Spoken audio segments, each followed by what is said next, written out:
नमो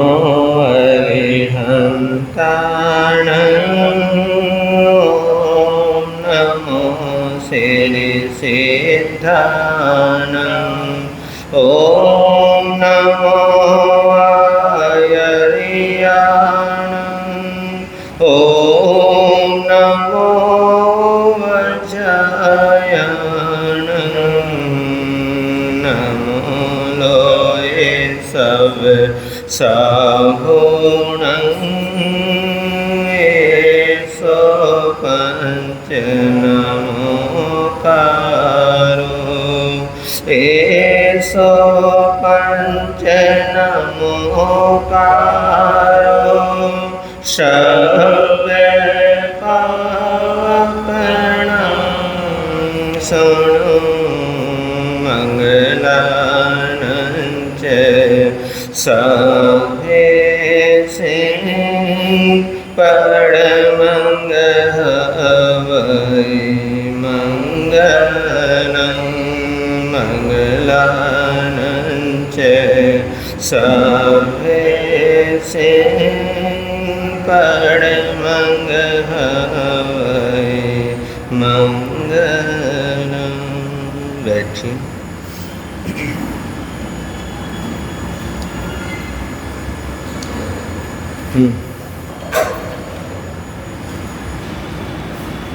धम्मो मंगल मुखितम अहिंसा संयम तव देवागीतम नमः संते जसंघमे सयानो।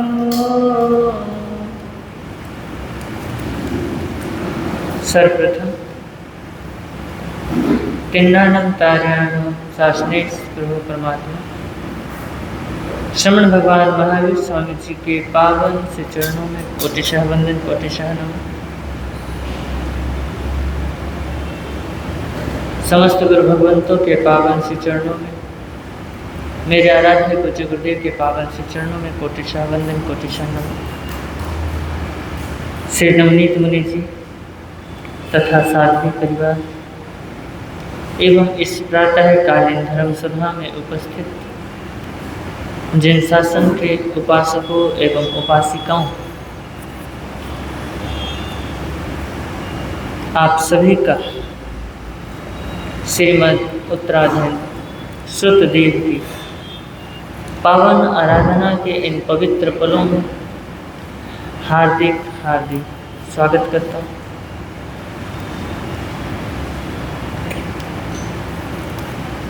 सबसे पहले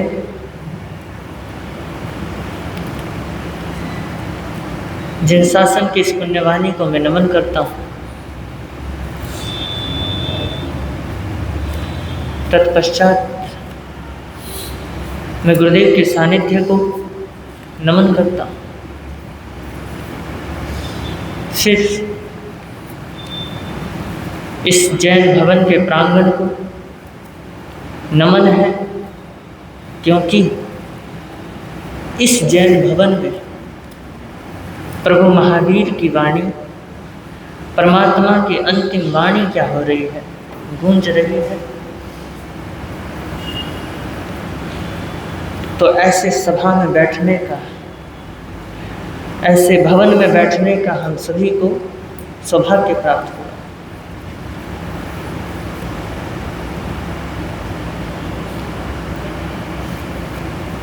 तो हम मूल वाणी में प्रवेश करें उससे पूर्व जिन वाणी की महिमा गा लेते हैं। वीर प्रभु के अंतिम वाणी, वीर प्रभु की उत्तराधयन को खोलो,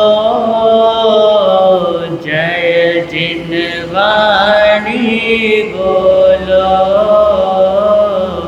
जय जिन वाणी बोलो। उत्तराधयन में गुंजित होती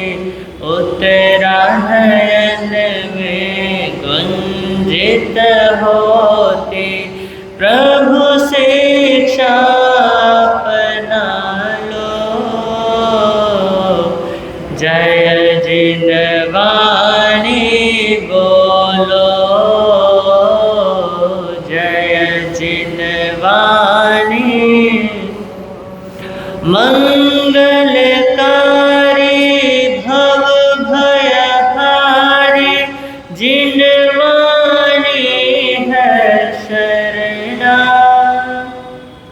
जिसके आराधन से निश्चित ही मिटता जन्म व मरना। पाप कर्म को छोड़ के अब तो, पाप कर्म को छोड़ के अब तो जिन वाणी के बोलो। जय जिन वाणी, जय जिन वाणी। जिन वाणी का हर अक्षर ही अक्षय आनंद दाता। शब्द शब्द में सत्य धर्म का संदेशा मिल जाता।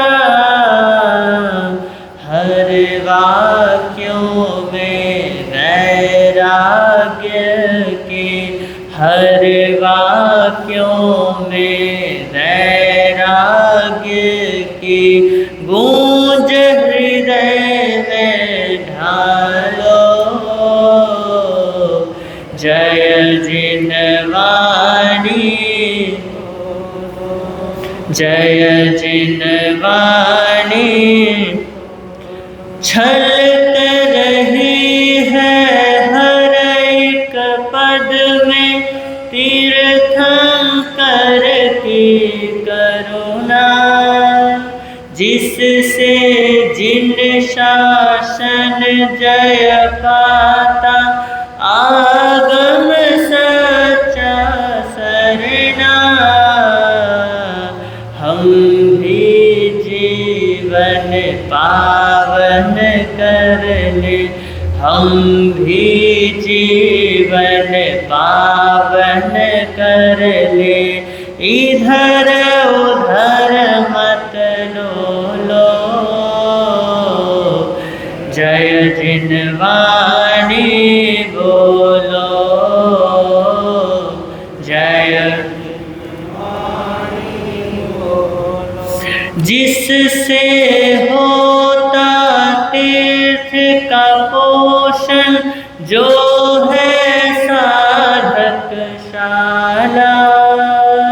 हे अज्ञेय और उपादेय का मिलता बोध निराला।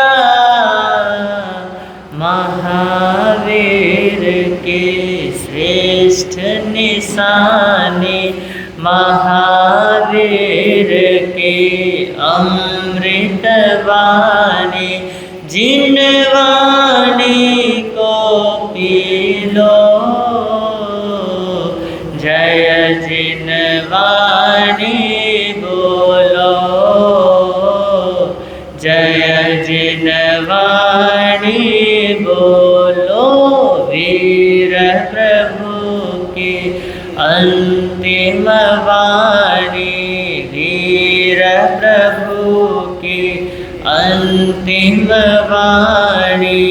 उत्तरायण को खोलो। जय जिन वाणी बोलो, जय जिन वाणी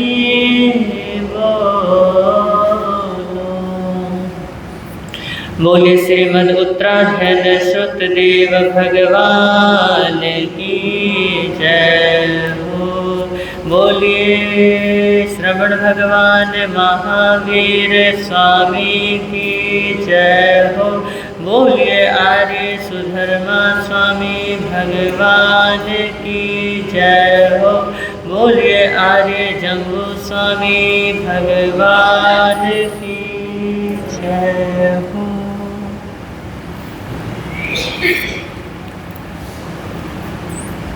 आज 14वां अध्ययन इक्षु कार्य।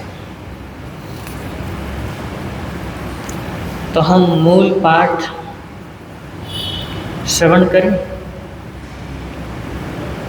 उससे पूर्व जिनके मुखारविंद से यह वाणी निर्झरित हुई है, जिनके मुख से यह वाणी वही है, ऐसे परमात्मा, ऐसे प्रभु महावीर को अपने हृदय के सिंहासन पर विराजमान कीजिए और परमात्मा को महसूस करना कि मेरे हृदय में विराजमान है। ये अनंत पुण्यवानी है, अनंत सौभाग्य है हमारा कि हमें यह महसूस हो जाए कि परमात्मा हमारे हृदय में विराजमान है। तो ऐसे प्रभु को महसूस कीजिए कि वो कहीं नहीं है, वो हमारे समक्ष ही मौजूद हैं और वे हमें संदेश दे रहे हैं उत्तराध्ययन सूत्र के माध्यम से। तो बड़ी ही श्रद्धा के साथ उनकी शरणा ग्रहण करते हैं। वर्धमानं शरणं पवचामि, वर्धमानं शरणं पवचामि, वर्धमानं शरणं पवचामि।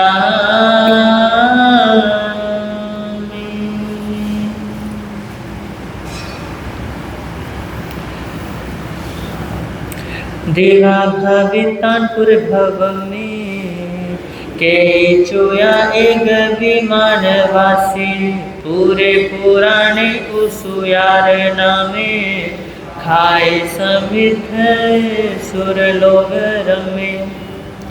सकम सिसेल पुरा कैन कुले सुदग्गे सुयते पसुया।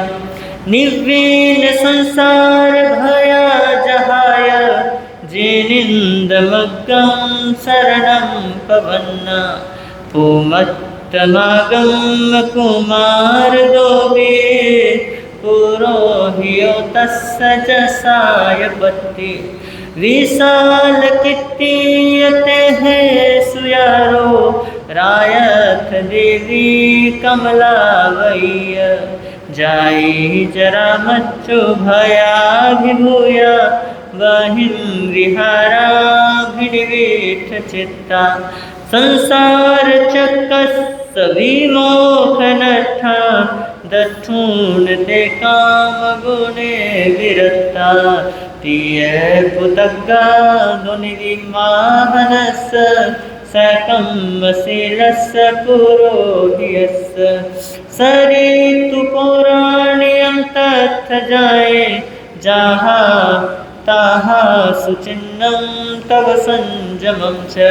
ते काम भोगेषु ऐसा जमाना, मानुष एषु जया विदिव्या। मुखाभिकंखी अभिजाय श्रद्धा, तातम उवागम इमं उदाहु। ऐसा स्वयं दट्ठो इमं विहारं, बहु अंतरायं नयदेह मां। तमः गृहंसि नरयं लभमो, आमन्त्रयामो चरिसामो न। अहं तायगो तत्थ मुनीन तेसे, तव सवाघाय करं वयसि। इमं वयं वेयो वयन्ते, जहाँ न होई असयान लोगो अहे जवे परवी सवे पे पुते परिठा पगी हंस जाया भोचान भोए सहै थिया है आरन गाहो मुनि पसत्था सोय गिना आय गुणिम धनेन मोहानिलाप जलनाहियेन संतत भावं परितापमानं लालपमानं बहुभावं च पुरोभियन्तं कमसोऽनुनन्तं निमन्त्रयन्तं च सुवेधनेन जह मम कामगुणैः चैव कुमार गाते पसमीखवक्कं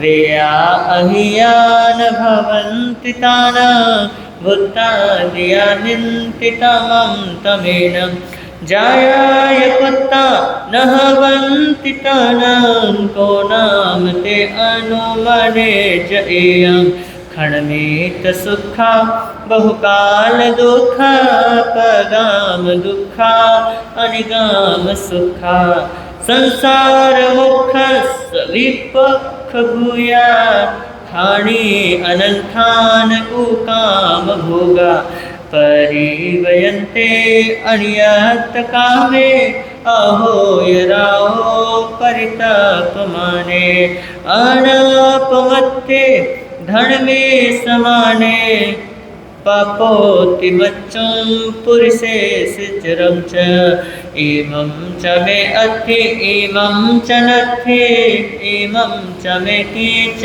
इमं अकिच्चं तम् एवमेवं लालपमानं हरा हरन्तीति कहं पमाओ धनं पभूयं सह एथियाहिंसनातः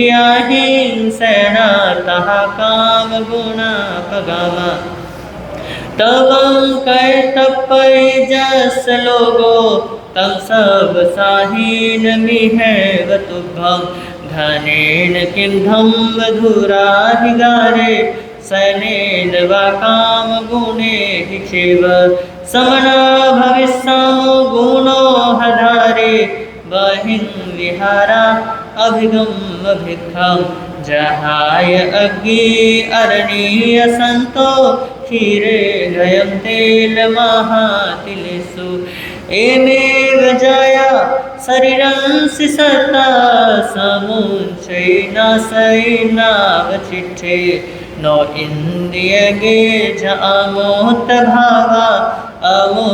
भावा विहोय निच्चो अझथ हेयो नियया सबंधो संसार हेयं च वयन्ति बन्धं जहाँ वयं धम्मं अजानमाना पावं पुराकं मम कासि मोहा ओरुभमाना परिरक्ष्यन्ता तं नेव भुजो विषमाय रामो अभयमिलोकमि सबो परिवारीय अमोहाहि पडन्ते गेहंसे नारायण लभे केन अभहो लोगो केन वा परिवारियो कावा अमोहावता जाया चिंता बरहु में मच्चोड़ा भहो लोगो जराहे परिवारियो अमोहारय निगुतत एवं ताय वियानः जाजा वच्चैरयनि नसा पड़ी नियतै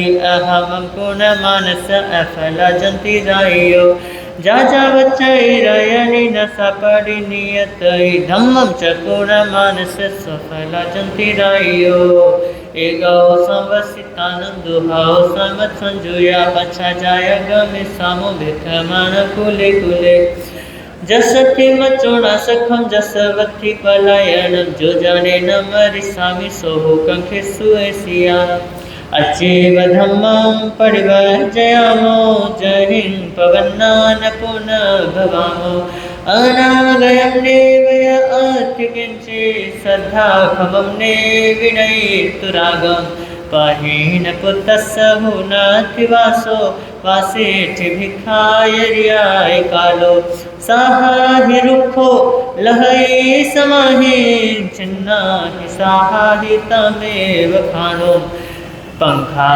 विहुनो वजहेह पक्षी भिच विहुनो वरण्ये नरिंदो विवन्न सारो वनियो वपोए पहीन पुत्तो मितः अहंति सुसंभिया काम गुणाई मेते संपिंदिया अगर सप भूया भुंजा मुता काम गुणे पगामा पछा गमिसामुपहान मग्गम भुत्तार साभुई जहाई नेवो न जीवियथा पजहामि भूये लाभम अलाभम च सुखं च दुःखं सचेतमानो चैसा विमूनम माहु तुमं सो यदियानं समरे जुन्नो वहंसो पडिसोत्गामी भुंजाहि भोगायं वाये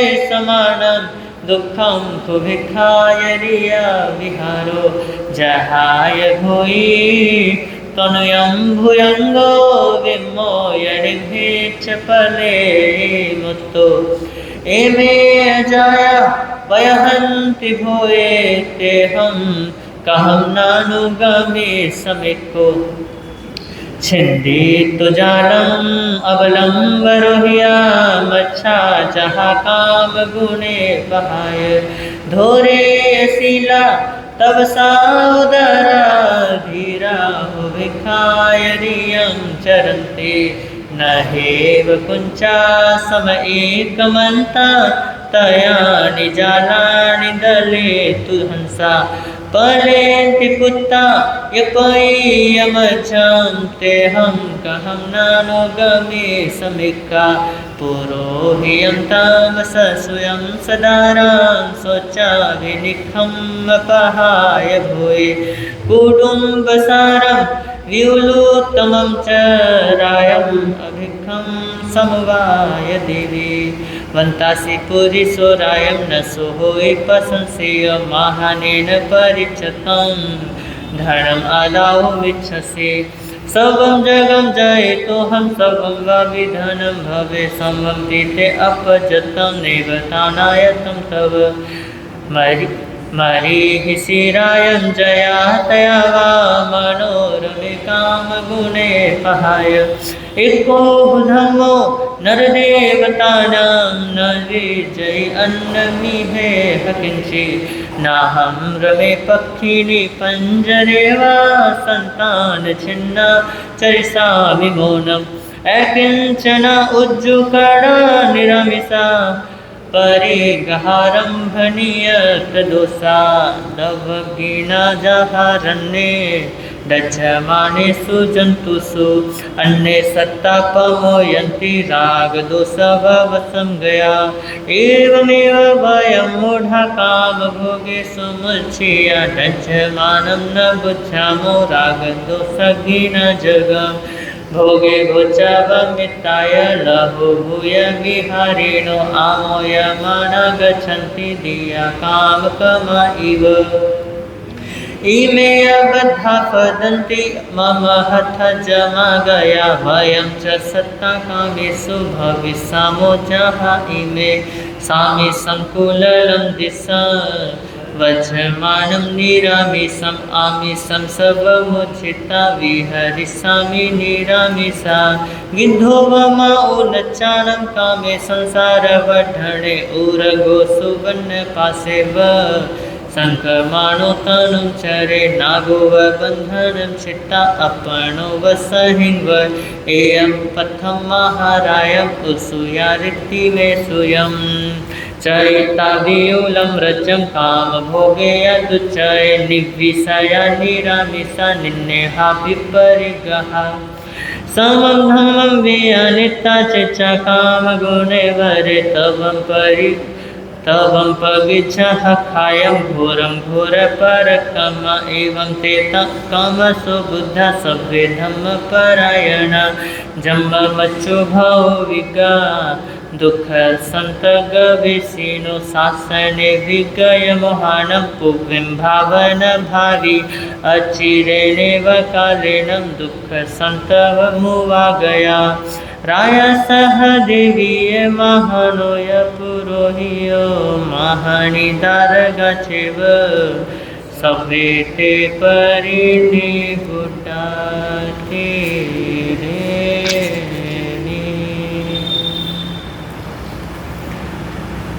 आलोयना पाठ।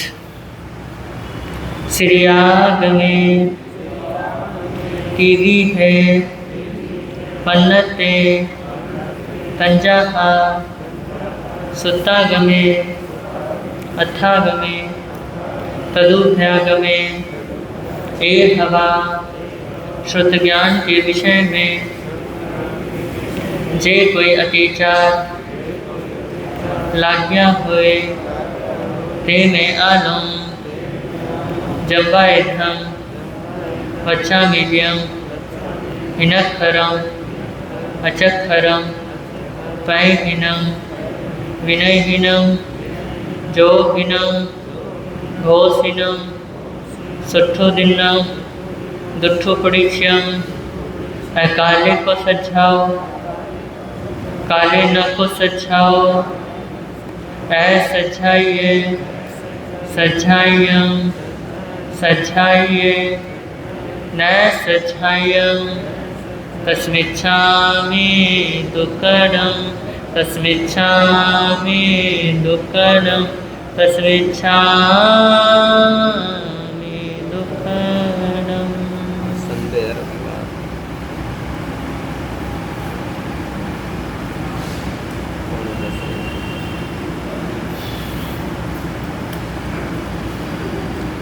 आप सभी ने मूल पाठ का आनंद लिया। जिसे हिंदी आती है वो पढ़ सकता है, नहीं तो देख तो सकता ही है।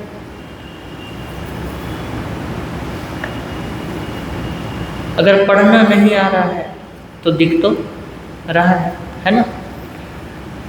यह आगम जो है आप सभी के हाथों में है।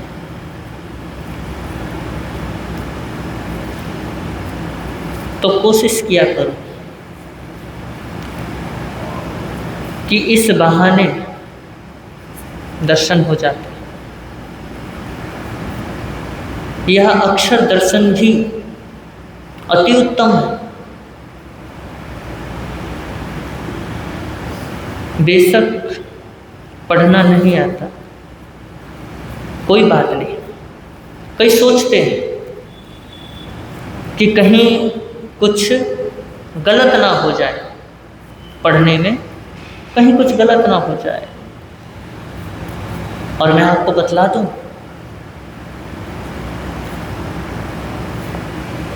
कि हमारा जो जिनशासन है ना, इतना सुरक्षित है कि अगर आपसे कुछ गलत भी हो जाए ना तो जिनशासन आपका बुरा नहीं करता है।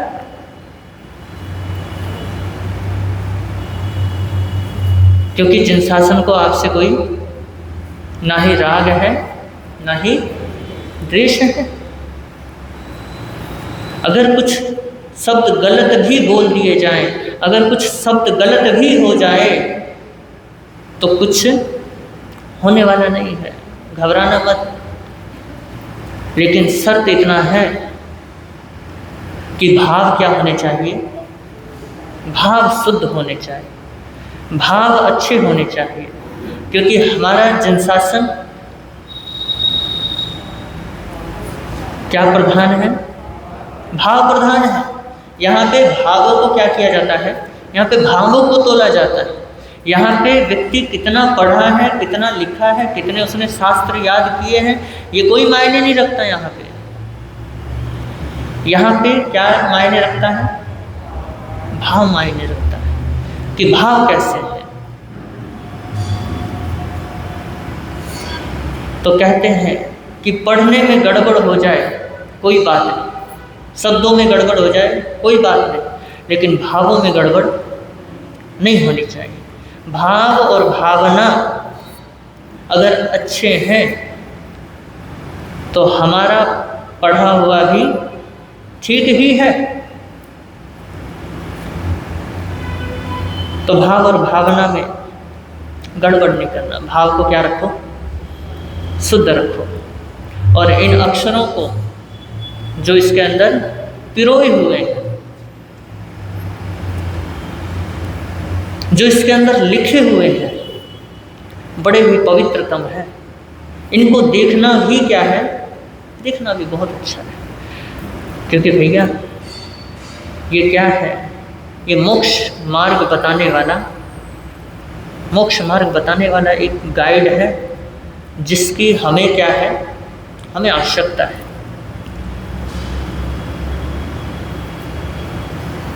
तो आपको उस मैप के अंदर शहर का नाम पता हो या ना हो, आपको पढ़ना तो आ नहीं रहा, लेकिन हाँ उस मैप में पॉइंट आउट कर रखा है कि यहाँ पे मुझे जाना है, तो रास्ता तो क्या हो जाता है? रास्ता तो दिख ही जाता है। वहाँ पे कोई पढ़ना थोड़ी ना आ रहा है आपको कि चंडीगढ़ लिखा है या दिल्ली लिखा, बस पता है यहाँ पे पॉइंट लगा हुआ है और ऐसे ऐसे रास्ता है, अब मुझे यहाँ से जाना है। तो भैया इसको देखने से भी आप क्या हो जाओगे? आप भी कहीं ना कहीं तो पहुँचोगे, क्योंकि भाव क्या हो रहे हैं? शुद्ध हो रहे हैं। कहते हैं ना, भाव जैसे ही बदलते हैं तो भाव भी बदल जाते हैं, और भाव जैसे बिगड़ते हैं तो भाव भी बिगड़ जाते हैं। तो आप सभी ने बड़ी श्रद्धा के साथ मूल पाठ का श्रवण किया है, और ये 14वां अध्ययन है। इस अध्ययन में परमात्मा क्या फरमाते हैं उसको हम 4 लाइनों में समझते हैं।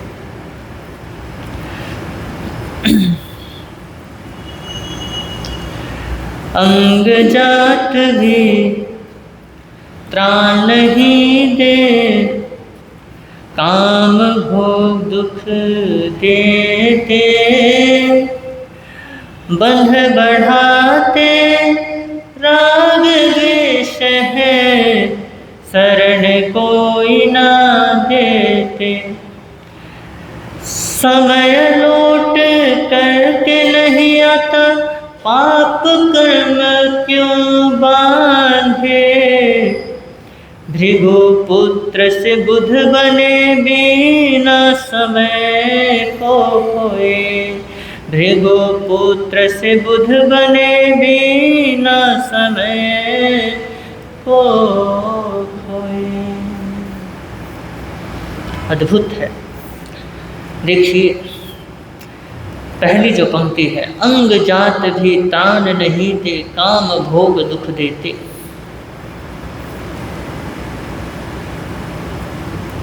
अंग जात कहते हैं अपने शरीर से जन्मे हुए को।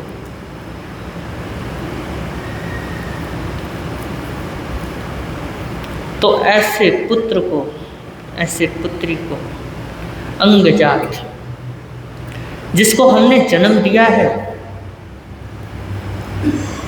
उसको हर तरीके से पाला है, पोसा है, उसकी अच्छी तरीके से परवरिश की है, उसको जिस चीज़ की आवश्यकता है हमने वो सब उपलब्ध करवाई है।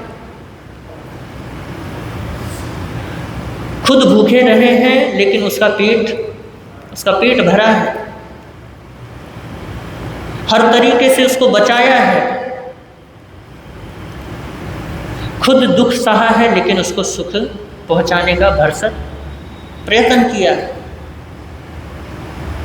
और वो बच्चा बड़ा हो जाता है, लेकिन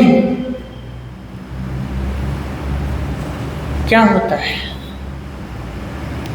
वो ही बच्चा हमको त्राण नहीं देते हैं, हमें सहारा नहीं देते।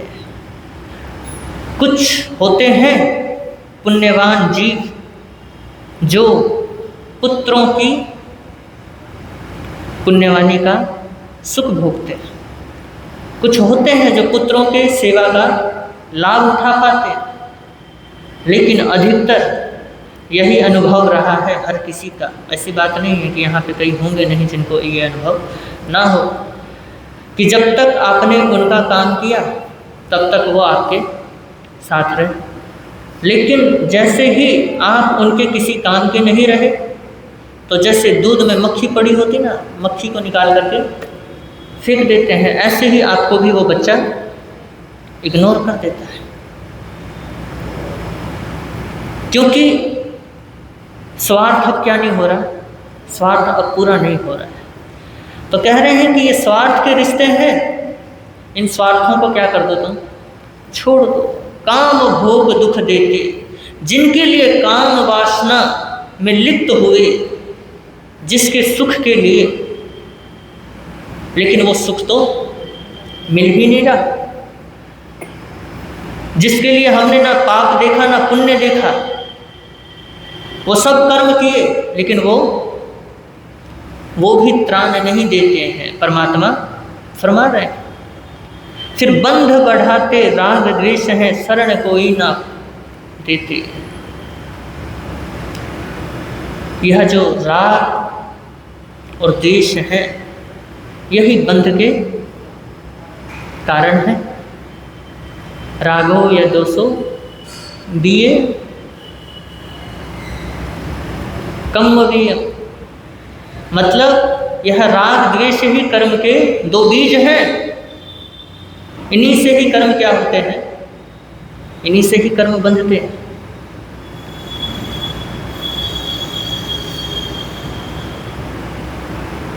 एक जिज्ञासु, एक शिष्य अपने आचार्य के पास पहुंचे हैं, जिज्ञासा है मन में, प्रश्न उपस्थित हुआ है, सवाल उत्पन्न हुआ है। और देखिए, जब किसी के भीतर जिज्ञासा उत्पन्न होती है तो वो दरवाजा वहीं खटखटाता है जहाँ पे उसको समाधान मिल सकता है। तो उसके भीतर भी जिज्ञासा उत्पन्न हुई और खटखटा दिया आचार्य का दरवाजा, पहुंच गए चरणों में। आचार्य ने देखा, कहा कि क्या बात, कैसे आना हुआ। कहने लगा कि गुरुदेव, मेरे भीतर एक जिज्ञासा है, एक सवाल उत्पन्न हो रहा है। तो आचार्य ने पूछा कि कैसा सवाल, कैसी जिज्ञासा। तो वो कहने लगा कि भगवान, मैं सोच रहा था कि सत्य बलवान होता है या भाव विप्लव यानी असत्य।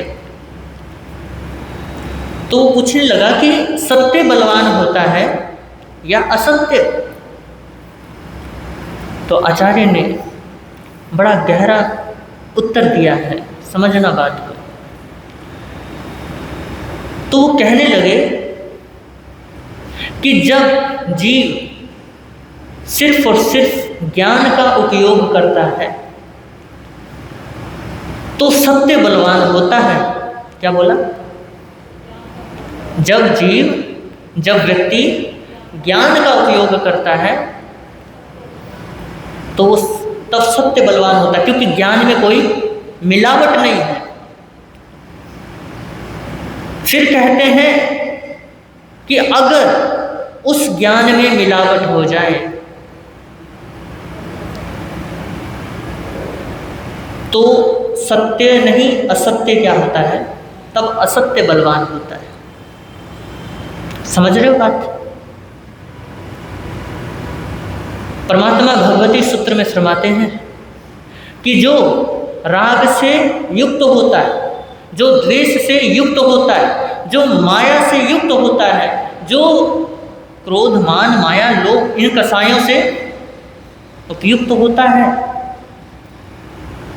तो परमात्मा कहते हैं कि तब असत्य क्या होता है, असत्य बलवान होता है,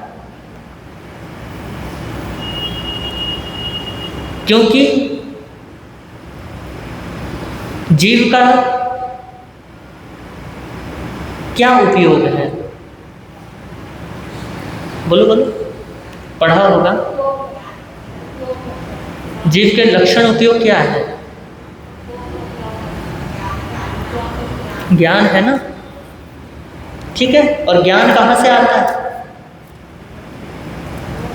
भीतर से आता है, आत्मा से आता है ना। जो आत्मा से जुड़ा हुआ है, जो आत्मा से जुड़ा हुआ है, उस व्यक्ति के कहे हुए हर अक्षर बलवान है। हर अक्षर, हर एक शब्द, हर एक वाक्य, हर एक उपदेश क्या है? बलवान है, क्योंकि उसमें कोई मिलावट नहीं है। दर्शन शास्त्र में आप्त पुरुषों का क्या आता है? वर्णन आता है। आप्त पुरुष कौन होते हैं? आप्त पुरुष वो होते हैं, क्योंकि आगमों का वर्णन आता है कि आगम के जो उपदेष्टा हैं, उपदेश देते हैं जो आगम, वो कौन है? वो आप्त पुरुष है। तो कहते हैं कि अगर वो आप्त पुरुष हैं तो वो झूठ नहीं बोलते हैं। तो बोलते हैं कि क्यों नहीं बोलते हैं झूठ? तो हमारे आचार्यों ने फरमाया कि झूठ पैदा वहाँ होता है जहाँ पे मिलावट होती है, जहाँ पे मन का तल होता है, जहाँ पे राग, द्वेष और मोह, ये तीन बताया है। क्या? राग, द्वेष और मोह। जहाँ पे ये तीन चीज़ें होती हैं, वहाँ पे झूठ बोला जाता है। वहाँ पे ये तीन चीज़ें ही नहीं, चाहे इसमें आप राग, द्वेष, क्रोध, मान, माया, लोभ, क्या क्या जोड़ सकते हो? आप जोड़ सकते हो जुगुप्सा, निंदा, चुगली। यहाँ पे सब जगह क्या बोली जाते हैं? झूठ बोली जाती है। तो कह रहे हैं कि यहाँ पे असत्य बलवान हो जाता है। देखिए, आपने गौर किया या नहीं किया? अगर आप गौर भी करो तो समझ आए, अगर गौर ना करो तो समझ बिल्कुल ना आए। देखिए, समय बीतता है, पता चलता है? नहीं पता चलता है। और देखिए, बचपन से लेकर के किशोरावस्था तक जब आप पहुंचते हो तब पता चलता है कि बच्चा किशोर हो गया है, बड़ा हो गया है। बच्चा कैसे 1 से 5 साल का हो जाता है ये भी पता नहीं चलता। फिर देखते हैं हाँ बच्चा क्या हो गया, बड़ा हो गया, फ़र्क पता चलता है। फिर 5 से 10 का होता है, फिर फ़र्क पड़ता चलता है कि थोड़ा और बड़ा हो गया। फिर वो 20 का होता है, फिर पता चलता है बच्चा जवान हो गया। फिर वो 50 का होता है, फिर कहते हैं बच्चा वो आदमी प्रौढ़ हो गया। फिर वो जब 50 से आगे की ओर आता है तो फिर क्या कहते हैं? वो आदमी वृद्ध हो गया है। लेकिन आपको एक बात बोलूं, प्रौढ़ अवस्था जो है ना, 40 से लेकर के 70 साल की उम्र की। इसलिए तो आदमी अपने आप को बुजुर्ग नहीं मानता, क्योंकि 70 साल की उम्र तक जवानी रहती ही रहती है, प्रौढ़ावस्था है ना। और फिर उसके बाद 70 साल के बाद ही वृद्धावस्था आती है। ये आचार्यों का कहना है। तो देखिए कैसे कैसे व्यक्ति बदलता है समय के साथ, धीरे धीरे पता नहीं चलता है। लेकिन एकदम से जब अनिश्चित धारे को अगर हम ध्यान से देखें, गौर से देखें, हर वक्त अप्रमत्तता से देखें, तो हमें क्या चलता है? हमें पता चलता है कि इसमें क्या परिवर्तन आया। जब से जन्मे हैं तब से लेकर का अभी तक, और अभी हम बैठे हैं, अभी भी क्या हो रहा है? हमारे भीतर परिवर्तन हो रहा है, बाहर भी परिवर्तन हो रहा है, हर चीज बदल रहा है।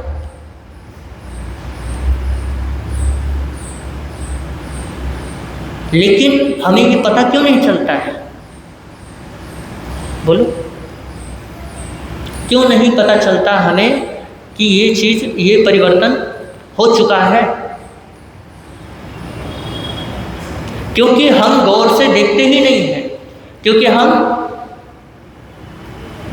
क्षण मात्र का भी अप्रमाद अवस्था प्राप्त करते ही नहीं हैं, हर क्षण प्रमाद करे चले जा रहे हैं। तो इसलिए हमें पता ही नहीं चलता कि हम परिवर्तित भी होते जा रहे हैं।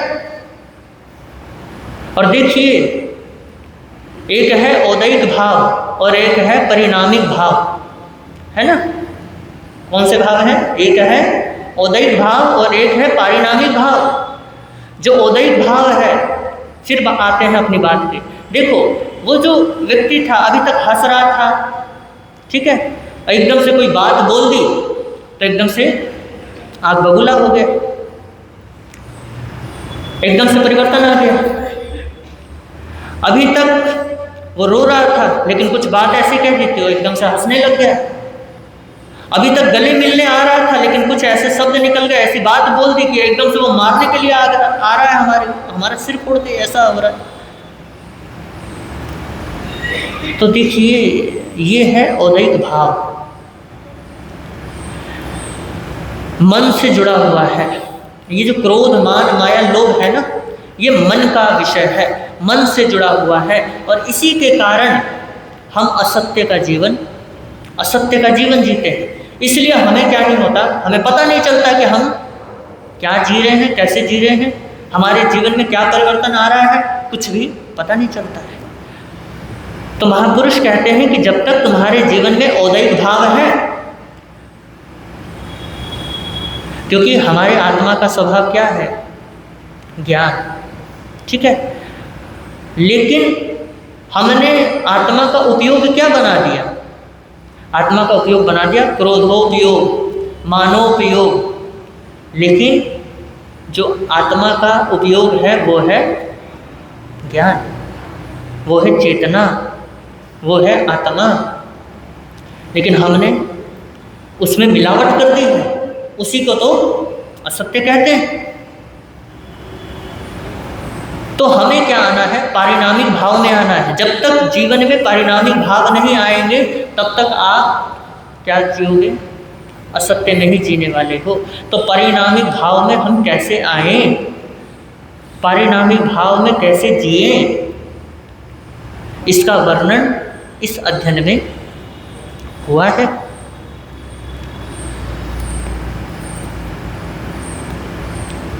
चलते हैं, अध्ययन में प्रवेश करते हैं। देखिए, एक इक्षुकार नगर है। उस इक्षुकार नगर के जो राजा हैं उनका नाम भी इक्षुकार ही है। उन्हीं की वजह से वो नगरी प्रसिद्ध है, तो नगरी का नाम भी इक्षुकार है। और राजा का वर्णन पहले आया, इस वजह से राजा की नगरी का नाम पहले आया, इस वजह से इस अध्ययन का नाम भी इक्षुकार्य है। लोक व्यवहार के कारण से इस अध्ययन का नाम भी इक्षुकार्य रखा गया, क्योंकि होता है ना, जो बड़े हैं उनका नाम पहले दिया जाता है। तो वहाँ के जो राजा हैं उनका नाम इक्षुकार है, उनकी धर्मपत्नी का नाम कमलावती है। और देखिए, उसी नगरी के अंदर उस राजा के जो राजपुरोहित हैं उनका नाम है भृगु और उनकी पत्नी का नाम है यशा। ये 4 जीव हैं।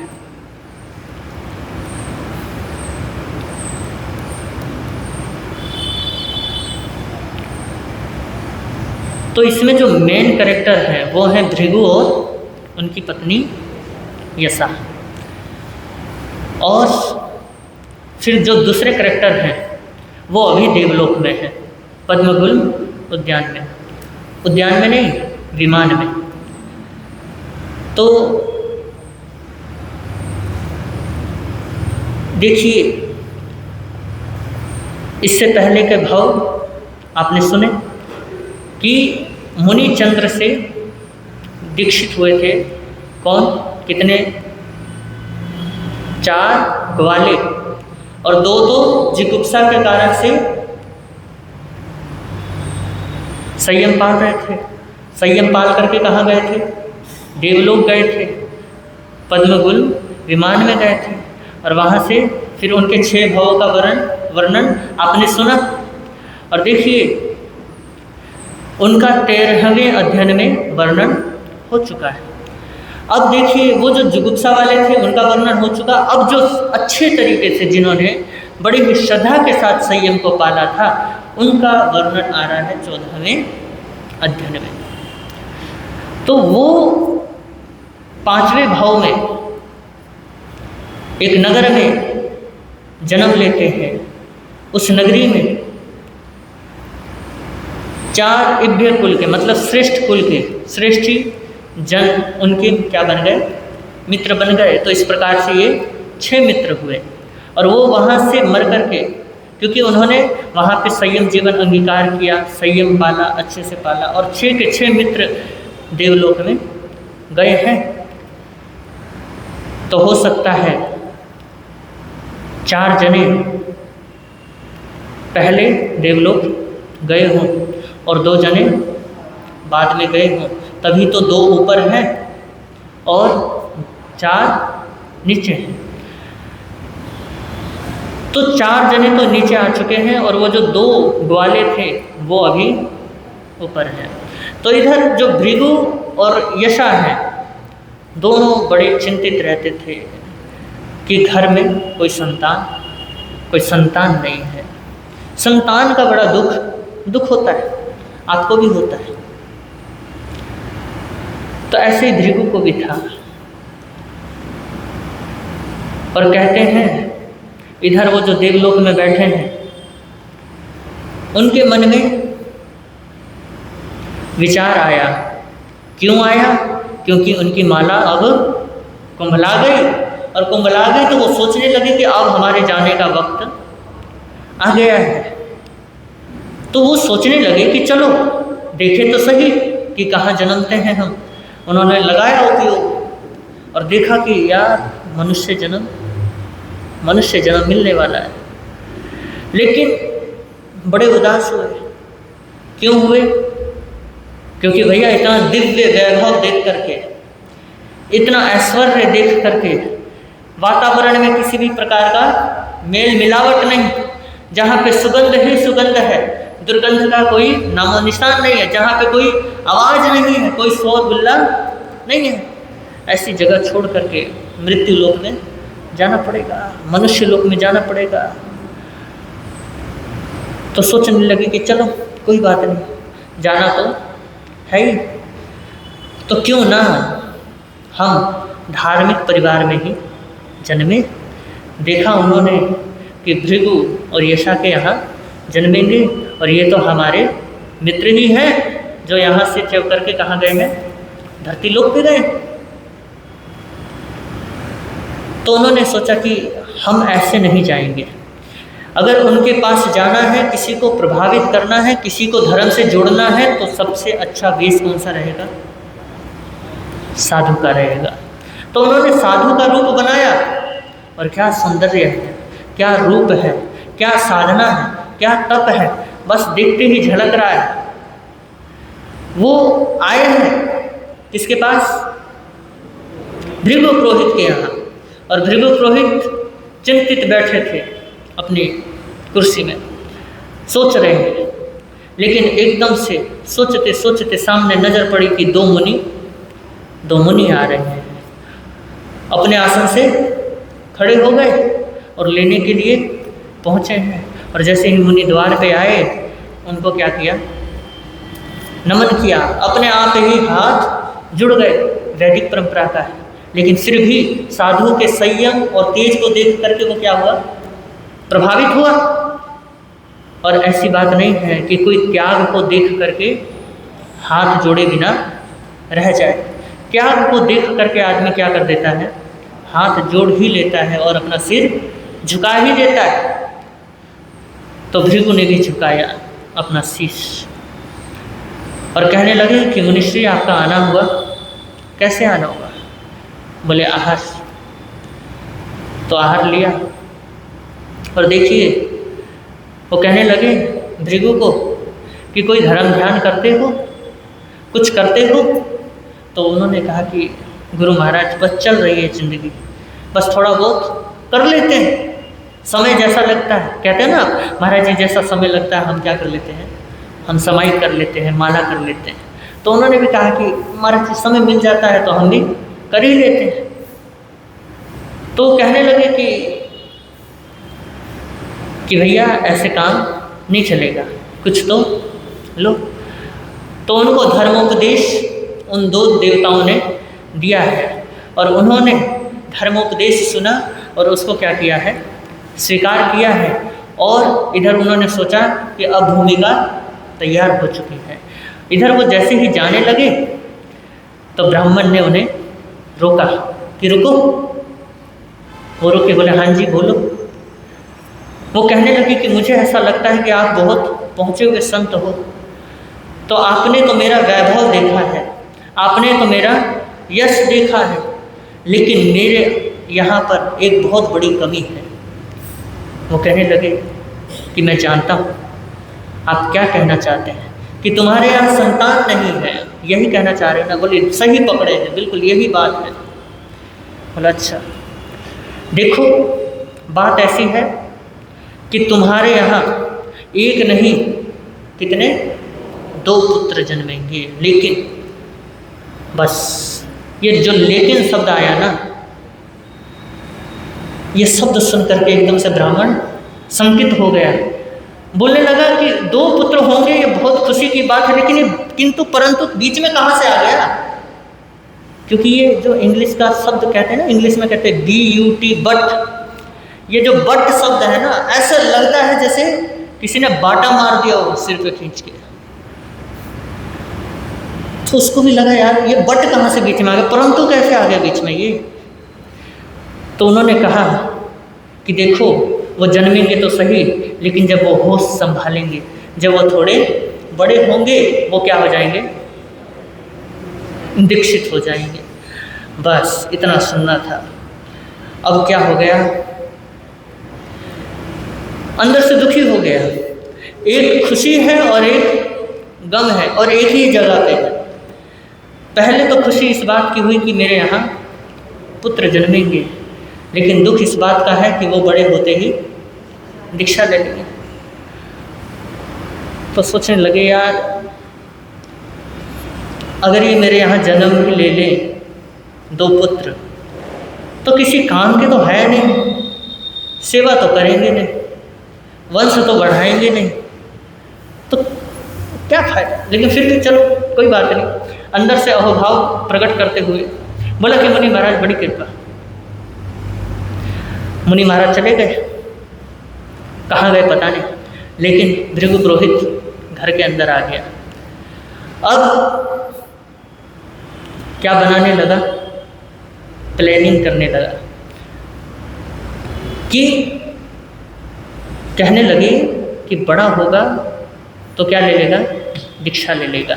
और मैं यहाँ रहता हूँ तो यहाँ के संतों का आना जाना लगा ही रहता है, और अगर मैं यहाँ रहूँगा, पुत्र जन्म ले लेंगे तो यहाँ पे संत कब टपक जाएंगे कुछ भी पता नहीं।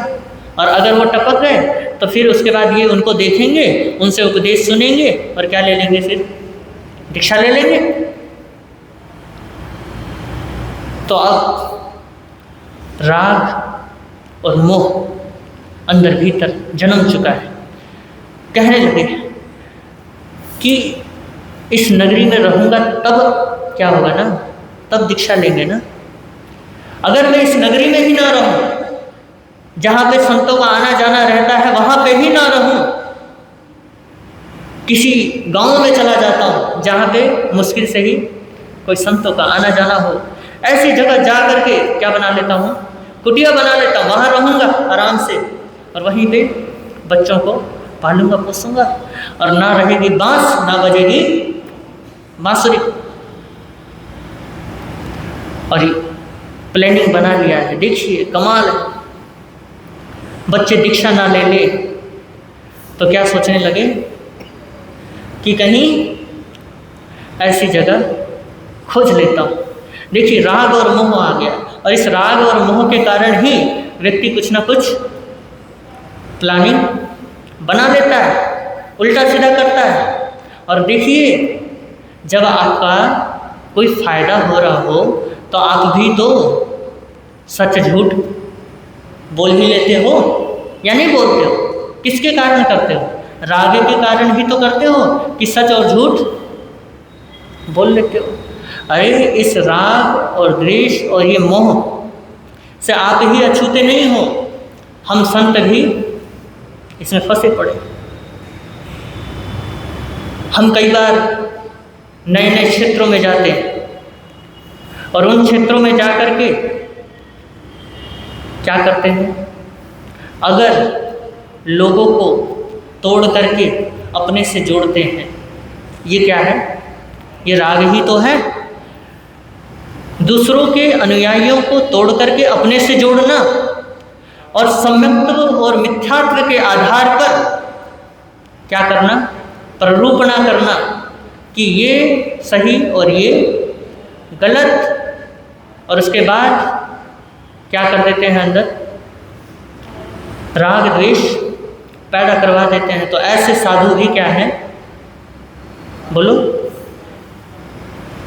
परित संसारी है या विस्तृत संसारी है?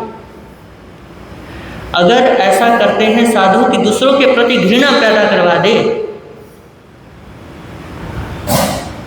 और देखिए नाम तो लेंगे आत्मा का, नाम तो लेंगे आगम का, नाम तो लेंगे प्रभु महावीर का, नाम तो लेंगे सम्यक्त्व का, लेकिन उसके पीछे रीजन होगा अपने राग का, कि किसी न किसी तरीके से मैं अपने संप्रदाय को मजबूत कर लूं। और देखिए मैंने आपको पहले भी कहा था, मेरी भावना में आपने श्रवण किया था, उस समय भी मैंने ये बात कही थी कि आगम के आधार पर कोई साधु, अगर आपको किसी साधु के जीवन में अगर कोई दोष लगा है और उस दोष को आपके सामने क्या कर रहा है, वो प्रकट कर रहा है, तो वो किसी आत्महित के लिए बात नहीं कर रहा है, वो कोई पारिणामिक भाव उसके भीतर नहीं है, कोई आत्महित की बात नहीं है, कोई धर्म की बात नहीं है। वो तुमसे क्या कर रहा है, वो तुमसे भी राग द्वेष करवा रहा है, वो तुमसे झूठ बुलवा रहा है, तुमसे भी क्या करवा रहा है, उल्टे काम करवा रहा है। क्यों बोला झूठ, क्यों बोला? क्योंकि भैया जिसके जीवन में राग और द्वेष है वो व्यक्ति चाहे सत्य का कितना ही तोते की तरह पाठ कर ले, लेकिन झूठ ही रहेगा। क्योंकि ज्ञान में अगर मिलावट है तो वो क्या है, असत्य का जीवन है। तो अगर वो आगम का आधार देकर के भी आपको क्या कर रहा है,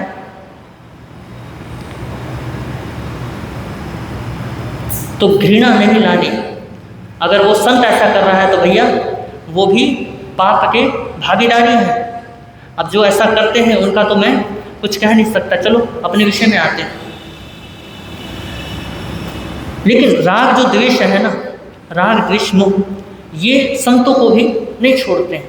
गृहस्थ तो फिर भी चलो समझ आता है, लेकिन संत गृहस्थ से ऊपर होते हैं। लेकिन अगर संतों में ये बात है तो गृहस्थ वहाँ तक पहुँचे, ये जरूरी बात, क्योंकि उसके अंदर भी श्रद्धा खंडित हो जाती है कि भैया जब संतों में ही राग द्वेष है तो हम साधु बन के क्या करेंगे। जब लोग देखते हैं कि आपस में संत ही लड़ रहे हैं तो इससे बढ़िया तो हम भैया गृहस्थ ही ठीक है, क्योंकि गृहस्थ में भी लड़ाइयाँ तो होती ही रहती हैं। कम से कम लड़ाइयाँ होने के बाद कम से कम एक दूसरे की मतलब बात तो कभी ना कभी तो कर ही लेते हैं। लेकिन संतों में अगर एक बार लड़ाई हो जाए भैया तो कई बार बात होनी मुश्किल हो जाती है। एक संप्रदाय दूसरे संप्रदाय के साथ बैठने को राजी नहीं होता है, क्योंकि सब एक दूसरे के काटने में लगे पड़े। तो राग द्वेष मोह, इसके कारण से हमारा धर्म भी असत्य हो जाता है। तो इसको जीवन में आने मत दो। यहाँ से शिक्षा लो, इस अध्ययन से शिक्षा लो कि हमारा जीवन सत्यमय तभी है जब हमारे जीवन में पारिणामिक भाव है, और हमारा जीवन असत्य है क्योंकि हमारे जीवन में औदैहिक भाव है। औदैहिक भाव मतलब राग द्वेष, ये भाव है, तो हमारा असत्य का जीवन है। तो इधर भृगु पुरोहित ने भी सोचा कि अब भैया क्या कर लेते हैं, ठिकाना बदल लेते हैं। ठिकाना बदल लिया और वहाँ पे वो देवता समय आकर के वो वहाँ से चव करके धरती पे आए हैं और ये यशा के गर्भ में ठहर गए। और देखिए समय बीता, 9 महीने हो गए और इधर उनका जन्म हुआ। और जन्म होने के बाद क्या सौंदर्य है, क्या रूप है, क्या लावण्य, अरे क्या तेज है, क्योंकि देव योनि से आया हुआ जीव बड़ा ही गजब का होता है, बहुत पुण्य लेके आता है। अगर उसके रूप में, अगर उसके चेहरे में रूप दिखाई दे रहा है आपको, आपके उसके चेहरे पे कांति दिखाई दे रही है, चमक दिखाई दे रही है, और उसके व्यवहार जब बड़ा होता है, व्यवहार में भी पता चलता है कि ये कौन सी योनि से आया है। व्यवहार में भी पता चल जाता है कि वो सज्जन है या दुर्जन है। अगर दुर्जन हुआ तो भैया सिर्फ पुण्य कमाया होगा, तो हो सकता है क्या हो गया हो, उसने उस पुण्य के बलबूते पर ये काम की और ये सब पाया। लेकिन जो देवलोक से आता है, भगवान महावीर फरमाते हैं कि उसके जीवन में सब कुछ सरल ही सरल होता है, सहज ही सहज होता है, सब कुछ उसको सिखाने की जरूरत नहीं पड़ती है, बड़ा ही धार्मिक होता है, जन्म जाते ही धार्मिक होता है, सज्जन होता है। तो वो 2 जीव जन्मे हैं, उन 2 जीवों को देखा कि ये तो बड़े ही सुंदर हैं, तो दोनों का नाम रखा है। बड़े का नाम है देवभद्र और छोटे का नाम है यशोभद्र। और इधर उनका पालन पोषण प्रारंभ हो गया, बड़े हुए हैं। और इधर देखिए भृगु पुरोहित क्या करने लगा, अब कान भरने लगा अपने बच्चों के, कहने लगा कि सुन, तुम दोनों ने साधुओं से क्या रहना है, दूर रहना है, उनके पास जाना नहीं है। तो उन्होंने पूछा कि क्यों नहीं जाना है, क्योंकि वो बड़े खतरनाक होते हैं। बोले खतरनाक होते हैं, ऐसा क्या करते हैं? बड़े बच्चों को पकड़ लेते हैं, बच्चों का अपहरण कर लेते हैं, किसी का नाक काट लेते हैं, किसी का कान काट लेते हैं, किसी को जान से मार देते हैं, बड़ा ही तड़फाते हैं। बोले कि हम साधु की पहचान कैसे करेंगे? बोलने लगे कि सफ़ेद वस्त्रधारी होंगे, हाथ में झोली होगी, हाथ में ओगा होगा, है ना, इस तरीके के होंगे। और वो जो झोली होती है ना, उस झोली के अंदर उनके औजार होते हैं, हथियार होते हैं, शस्त्र होते हैं। तो ऐसे संतों से क्या रहना, बच के रहना। तो अब बच्चे भी बेचारे छोटे थे, कान के कच्चे थे, उन्होंने भी बात को मान लिया। चलो समय बीता, एक बार 3 संत उनके चरणों में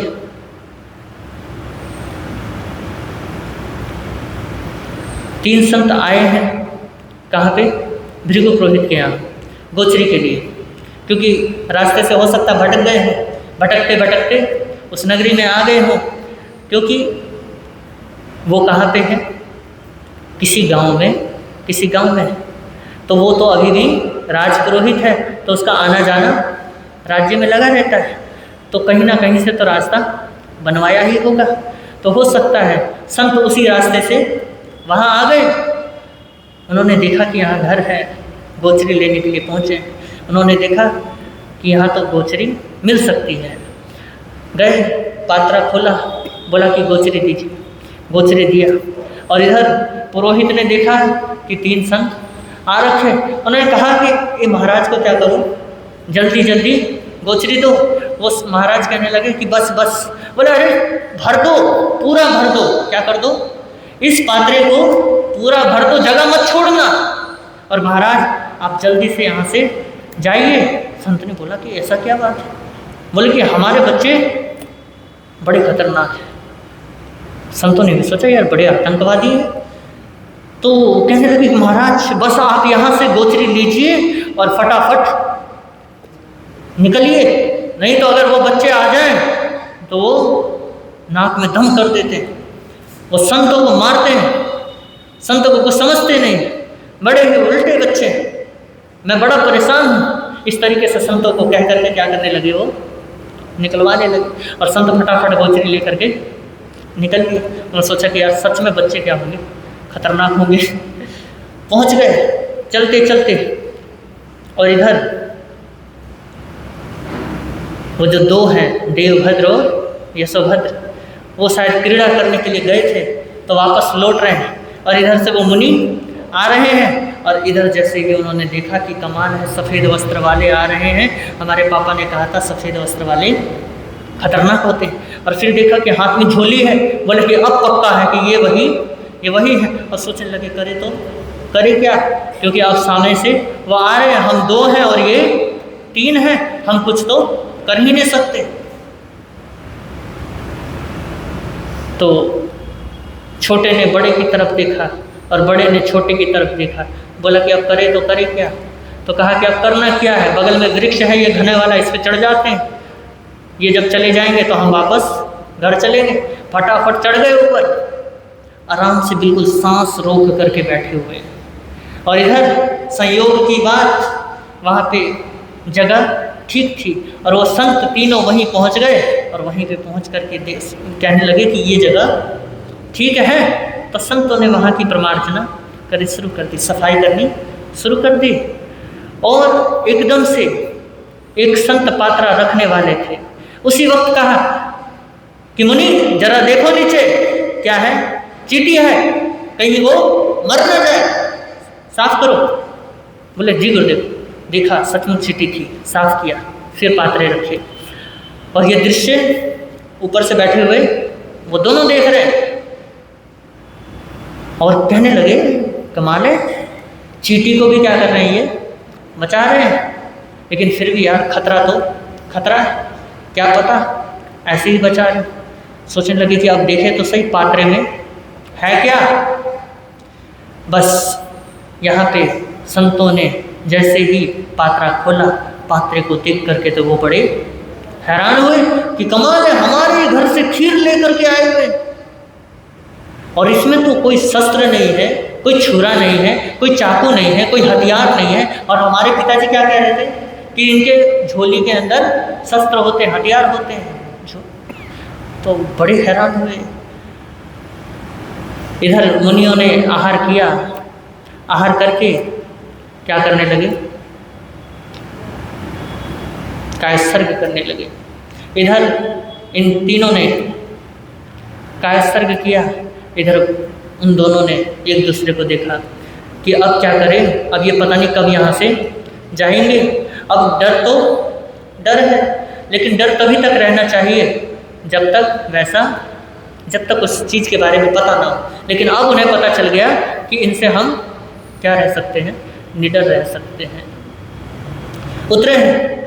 उतर करके उन्होंने देखा कि ये 2 कहाँ से टपके हैं। कहने लगे कि आप जैन संत हो? बोले हाँ। आप बच्चों को पकड़ते हो, बच्चे को मारते हो, बच्चों को सताते हो? बोले कि नहीं। तो ये क्या कहती बातें कर रहे हो तुम? अरे तुमने देखा होगा, अभी हम जब यहाँ गोचरी करने के लिए बैठ रहे तो हम तो चींटी को भी बचा रहे हैं, तो तुम तो क्या हो, तुम तो पंचेंद्रिय जीव प्राणी हो, तुमको क्यों सताएंगे हम? बोले कि हमारे पिताजी कहते हैं कि आप बच्चों को क्या करते हो, सताते हो। बोले कि इतना झूठ? बोले कि जी समझ आ गया हमें। और उन संतों को देख करके, उनकी चर्या को देख करके वो सोचने लगे, विचारने लगे कि ये इन्हें हमने कहीं ना कहीं तो देखा है।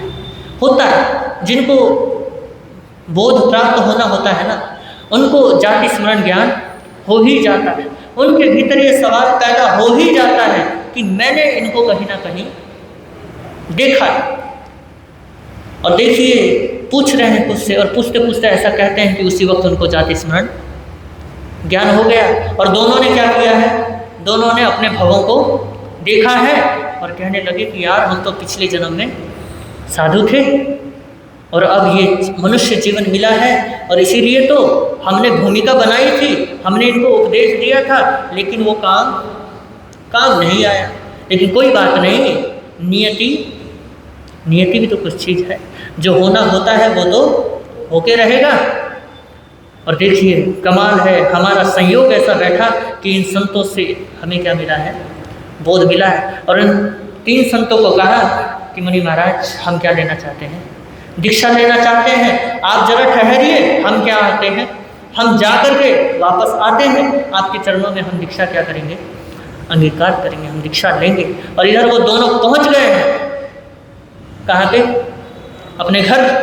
कहने लगे पिताजी, बोले हाँ जी, हम संत बनना चाहते हैं, जैन संत बनना चाहते हैं। भृगु पुरोहित ने सुना है जैन संत बनना, अरे ये कीड़ा कहाँ से घुस गया तुम्हारे भीतर, अरे वो बड़े खतरनाक, अरे हमें सब पता चल गया है, तुम बहुत क्या कर रहे थे हमसे, बहुत छुपा रहे थे, आपने हमसे बहुत छुपाया, लेकिन अब हमें सच्चाई पता चल गई है।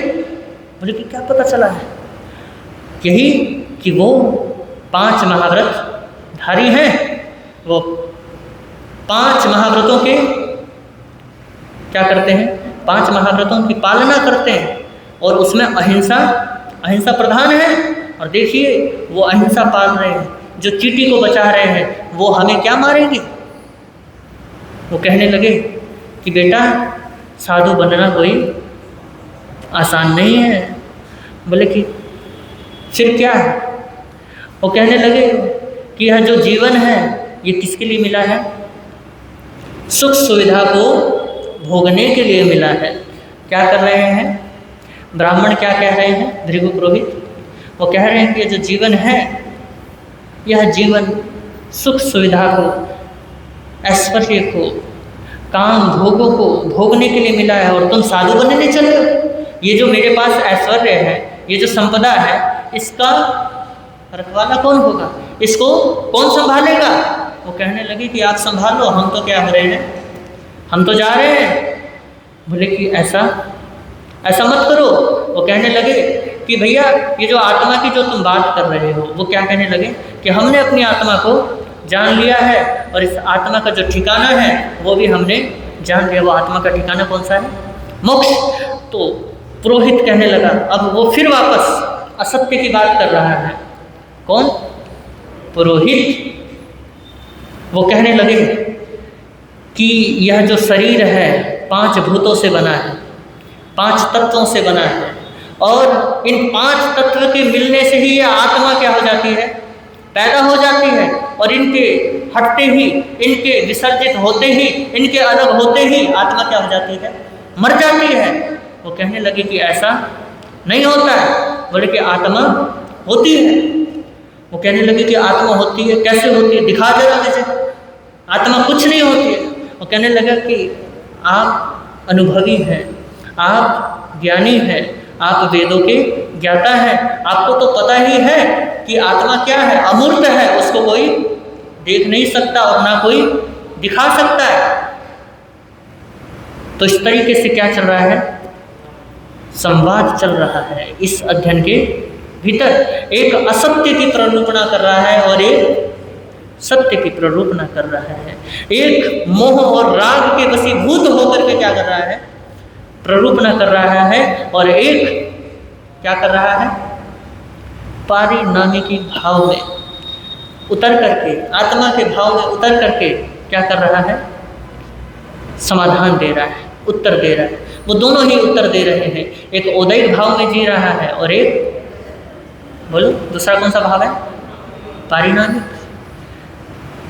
एक आत्मा से उत्तर दे रहे हैं और एक शरीर से उत्तर दे रहे हैं, और दोनों के सवाल और उत्तर के जो बातें हैं वो इस अध्ययन के अंदर बांधी गई है।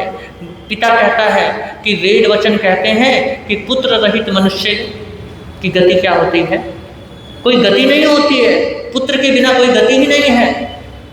तो बेटा पहले तुम शादी करो, पुत्र उत्पन्न करो, पुत्र उत्पन्न करने के बाद तुम क्या करो, उनको पालो पोसो, अपने कर्तव्य को पूरा करो, और उसके बाद क्या लो, उसके बाद संन्यास लो, तब तुम्हारी क्या होगी, गति होगी।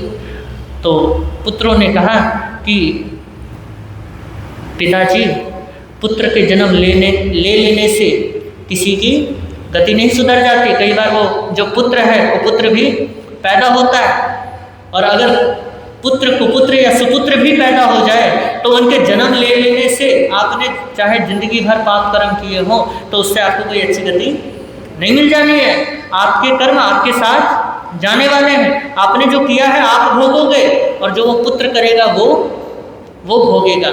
तो ये बात मैंने समझ ली है और यह बात आप भी समझ जाओ। और इधर ब्राह्मण ने सोचा कि अब समझाने से कोई फ़ायदा नहीं होने वाला है, क्योंकि अब इन्होंने मेरी हर बात का काट कर दिया है और मैं हूँ कि असत्य को ही पोषण देता जा रहा हूँ। उसको भी सत्य का ज्ञान हुआ, कहने लगा कि अब मैं भी पुत्रों के साथ ही क्या लूँगा, दीक्षा लूँगा।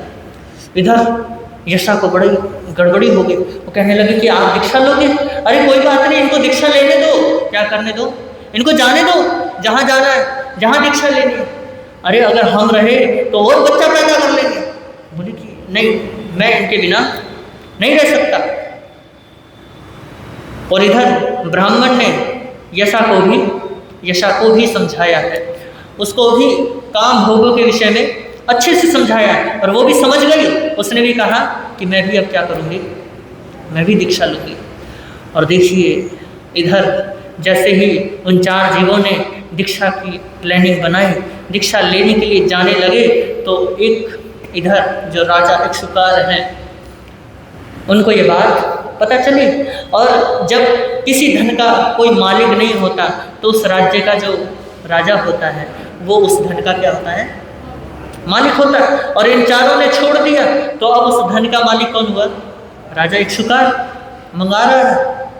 बोला बड़ा खुश हो रहा है कि आज तो खजाना क्या हो जाएगा, खजाना भर जाएगा, जो थोड़ी बहुत कमी है वो भी पूरी हो जाएगी। राजा बड़ा खुश है। और इधर गाड़ियों पे गाड़ियां आई जा रही है, धन की, दौलत की, पैसे की, कपड़े की, ना जाने किस किस चीज़ की। और ये गाड़ियां देख करके राजा बड़ा खुश हो रहा है। और इधर कमलावती रानी ने देखा कि ये गाड़ियां आ कहाँ से रही है। राजा से पूछा कि ये गाड़ी, बोले वो जो भृगु पुरोहित है ना हमारा, वो दीक्षा लेने जा रहा है। बोले अच्छा, तो फिर ये गाड़ी, बोले बस वो दीक्षा लेने जा रहा है, उसका जितना धन है वो अब हमारा है, अब हम क्या कर रहे हैं, खजाना भरेंगे। खुश होते हुए कह रहे हैं। लेकिन कमलावती रानी ने रोका, टोका। बोले कि कमाल है, भृगु पुरोहित उल्टी कर रहा है और तुम उसे चाट रहे हो, गजब है, क्या बात है। और इधर कमलावती रानी ने बड़े ही मार्मिक शब्दों में क्या किया, राजा को भी समझाया है और राजा भी समझ गया है और राजा दीक्षा लेने को तैयार हुआ। इधर कमलावती नारी ने भी दीक्षा लेने के लिए तैयार हो गई है। और ये 6 के 6 जीवों ने क्या ली, दीक्षा ली। और उसके बाद दीक्षा लेने के बाद सिद्ध बुद्ध हो मुक्त हो गए। तो इस अध्ययन से आपने एक बात तो समझ ली होगी कि हमारा जीवन कब सत्यमय होता है, हमारे जीवन में सत्य बलवान कब होता है और हमारा जीवन कब असत्यमय होता है और हमारे जीवन में असत्य कब बलवान होता है। समझ गए ना? जरा बताना, सत्य बलवान कब होता है?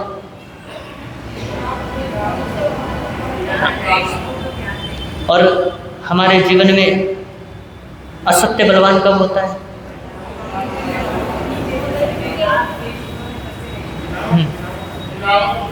हाँ, चलो अभी रुको, अभी सवाल करेंगे तब बताना, कहीं अभी उत्तर दे दो तो। चलो है ना, गीत में प्रवेश करते हैं, संक्षेप में समझ लेते हैं फटाफट।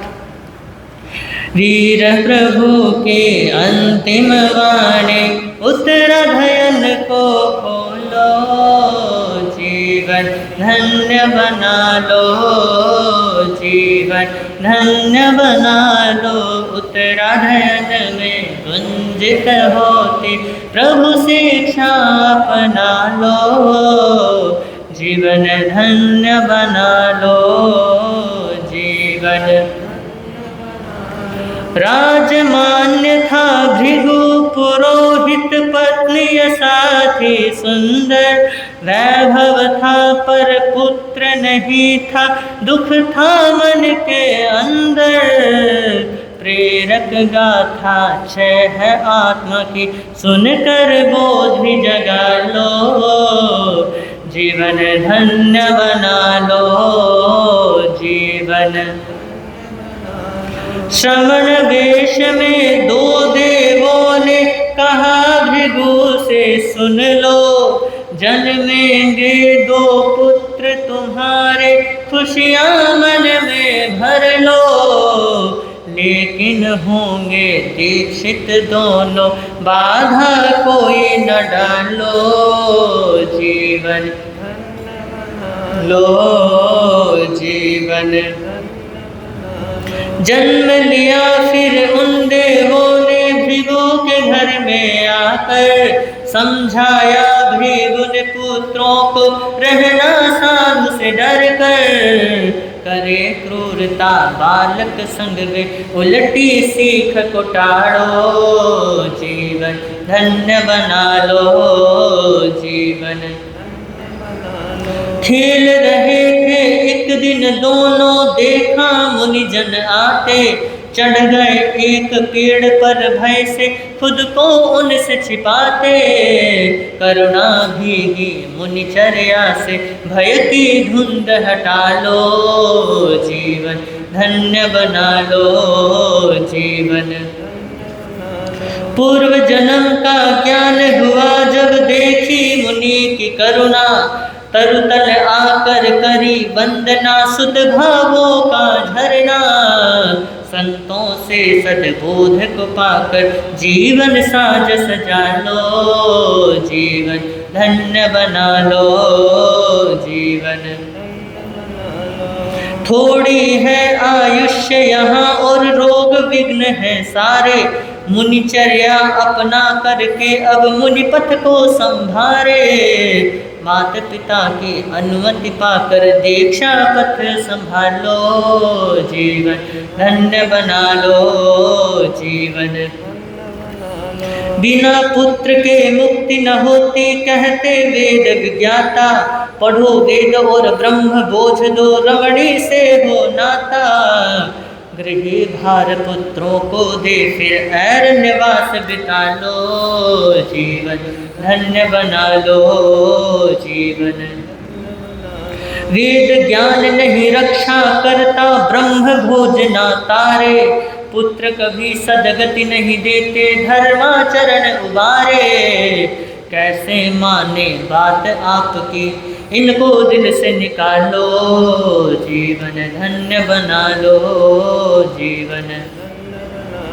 सुत वनिता संग चला पुरोहित, संयम पथ अपनाने, सुनी बात जब राजा ने तो लुब्ध हुआ धन पाने, त्यक्त संपत्ति राजकोष की इसका लोभ हटा लो, जीवन धन्य बना लो, जीवन। रानी बोली क्यों चाहते हो परित्यक्त उस धन को, धन ही नहीं तजा है उसने छोड़ दिया परिजन को, वमन किए को क्यों खाते हो अपकीर्ति को टाड़ो, जीवन धन्य बना लो, जीवन। युगल पुत्र संग भृगु यशा और राजा रानी सारे, ऐनिक भावना से भावित हो सर्व दुखों को टारे, कथा वार्ता को सुन करके, कथा वार्ता को सुन करके शाश्वत सुख को पालो, जीवन धन्य बना लो, जीवन धन्य बना लो। वीर प्रभु की अंतिम वाणी सुन लो और सुना लो, जीवन धन्य बना लो, जीवन। बोले श्रीमद उत्तराधन श्रुत देव भगवान की जय हो। तो आज संडे था तो मैंने पूरा टाइम लिया है, तो दुखी तो नहीं हो गए हैं? दुखी मत होना, अहोभाव लाना कि हमें परमात्मा की वाणी सुनने को मिल रही है। ये मत कहना कि महाराज 9:30 बजे छोड़ दो, आप ज़्यादा टाइम ले रहे हो। अरे भैया, परमात्मा की वाणी को समझाने के लिए समय तो चाहिए ही चाहिए। अब ये थोड़ी ना है कि कह दे कि धर्म मंगल है। अब धर्म मंगल कैसे है? धर्म मंगल क्यों है? धर्म मंगल किस लिए कहा गया है? धर्म जीवन में क्या है, ये कुछ भी तो बताना होता है। आपसे धर्म मंगल है कह करके थोड़ी ना बात टाल देनी होती है। तो फिर भी जितना हो सकता है मैं संक्षेप में आपको बताने का प्रयास कर रहा हूँ, क्योंकि परमात्मा की वाणी सागर के समान है। जितना निकालो कभी खाली नहीं होता है, भरा पड़ा। तो अहोभाव लाना कि हमें परमात्मा की वाणी श्रवण करने का सौभाग्य प्राप्त हुआ है। तो आगे अगर कुछ कहा गया हो तस्मिच्छा में दुक्कड़म, और आप सभी ने मुझे बड़े प्रेम के साथ सुना, इसके लिए बहुत बहुत अनुग्रह देता हूँ। 2 मिनट के लिए निहस्वी जैन, हाँ, छोटी सी बच्ची प्रमुख का पाठ।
नमलो सब साउनंगे सो पंच नमकारो शव पापनाशनो मंगलानंचे सभ्य सिंह पड़ मंग हवि मंगलम श्री चतारी मंगलम अरिहंता मंगलम सिद्धा मंगलम साहु मंगलम केडी पणत्तो धम्मो मंगलम चतारी लोकतमा अरिहंता लोकतमा सिद्धा लोकतमा साहु लोकतमा केडी पणत्तो धम्मो लोकतमा चतारी शरणं पहुज्यामि अरिहंते शरणं पहुज्यामि सिद्धे शरणं पहुज्यामि साहु शरणं पहुज्यामि केडी पणत्तं धम्मं शरणं पहुज्यामि अरिहंता जी का शरण सिद्धा जी का शरण साधु जी का शरण केडी पणत्तो दया धर्म का शरण ये चार शरण दुख हरण जगत में और न शरण कोई होगा जो भव प्राणी करे आचरण उसका अजर अमर पद होगा